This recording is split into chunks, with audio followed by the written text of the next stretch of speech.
everyone, welcome back to Cottoverdi. My name's Annette and we garden here in South Buckinghamshire in the UK, which is equivalent to a zone 9A. It is a fairly sunny but blustery day. It's actually pretty cold out here, but I thought I'd brave the weather and bring you along for a bit of sunshine and a couple of jobs that I want to get done. So today I'm going to be finally planting out the violas that I bought back in December that I wanted to put at the base of our little olive trees here. I thought they'd look really pretty through the season until we can plant some more bacopa in there, which is what I had last year. And I just thought they would bring a little bit of colour and life to these containers and yeah, just look really pretty. I'm also going to be sowing my geranium seeds. I've got a lovely geranium apple blossom, and in fact I've borrowed this idea from someone called Laura on Garden Answer. Probably most of you know her channel.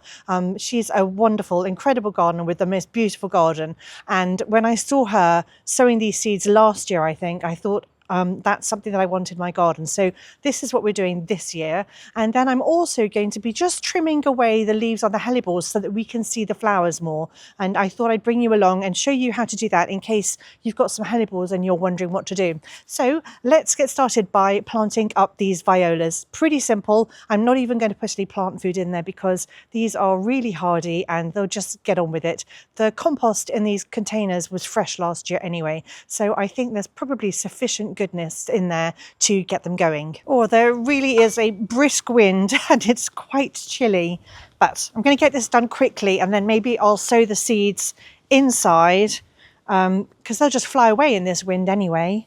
I wish I had a greenhouse so that I could sow my seeds in there. So I've only got 6 of these, so I'm going to focus them around the front primarily. These are a pansy. In fact, I said they were violas, but they're actually pansies. And this is a pansy called Beaconsfield. And actually we live fairly close to the town of Beaconsfield. So when I saw them, I thought, oh, I'll grow those.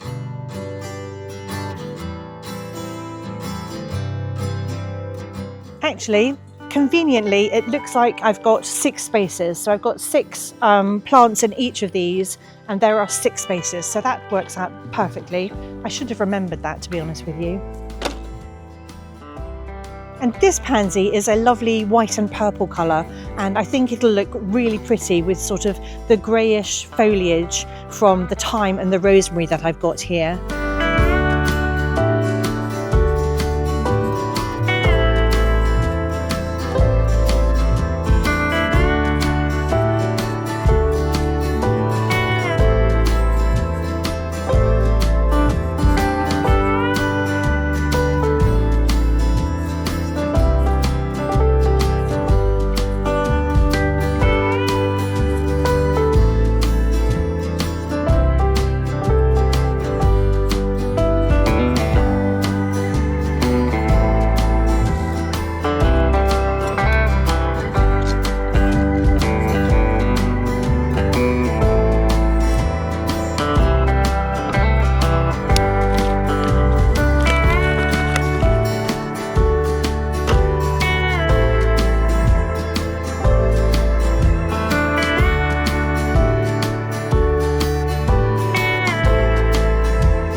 That didn't take any time at all, which is fortunate because my hands are already freezing and wet, even though I was wearing gloves. But I'm not going to complain because it's really nice to be out in the fresh air. I love being in the garden at this time of year. So I've planted 6, interspersed them with the what's it called? Rosemary, the rosemary and thyme. I have noticed that there are a couple of shoots coming up from the root, olive shoots from the olive tree root ball. So I'm going to snip those off next time I come out in the garden. And when it warms up a little bit, especially on this container here, this one here, the rosemary is actually taller than I wanted it to be. So I'm definitely going to be chopping the rosemary down a little bit, but I just don't want to do it when it's quite this cold. So I'll wait until the weather warms up a bit. We are getting back down to 0 again, I think, at the weekend.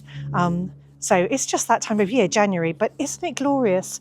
I don't know if you can see like the weather. Let me see if I can focus it. I don't know. It's just kind of pretty.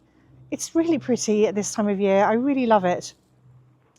Being out here. Let's go and deal with the hellebores and then we can go indoors to sow the seeds. I just really think they're going to blow around everywhere. So let's find the hellebores and tackle those. I'll show you what I'm going to do. So a lot of hellebores are sort of downward facing and they really don't shine particularly well if we've got all the old foliage hanging around. So what a lot of people do and what I do is we chop off all the foliage because this is old foliage and the plants don't need it, and we can just take it all off and then the flowers will shine. And I'm just chopping down to the base.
So what I've also done is I've cleared away all the leaves that were littered here, because we've also got, in amongst these gorgeous hellebores, we've also got loads of snowdrops, and I want to be able to see the snowdrops, and they were completely covered by the leaf fall. So I've cleared all of that away, and now we can see these gorgeous hellebores just shining. They're so pretty.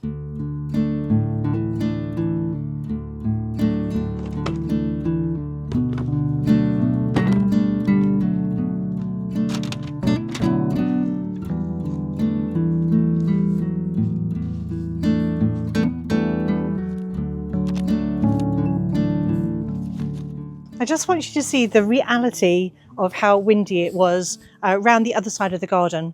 So Excuse my hair. I've decided it's much more protected around here, so I'm going to sow the geranium seeds outside. Now, it's really easy to sow the geranium seeds. I think the fresher they are, the better. I've ordered mine this year. They arrived at the beginning of January, and I'm just going to put them on the surface of the compost and then lightly cover them with some more compost, just a very thin layer, like 1 millimetre, 2 millimetres, and then a bit of vermiculite to ward off the algae. So I'm using the same 8-cell trays that I always use. I really like these. They're sturdy, they've lasted years, and this way I can I don't have to sow like 40 or 150. I don't have to sow a load of seeds. I can just choose to sow 8 if I want to. Now, the pelargoniums or geraniums, these geraniums are pelargoniums, they're half-hardy annuals. So these seeds should be fairly easy to sow. I can see them quite clearly.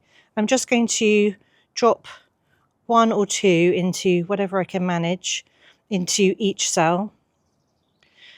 These are going to need between 21 and 24 degrees to germinate, so I'm going to be putting them on my heat mats.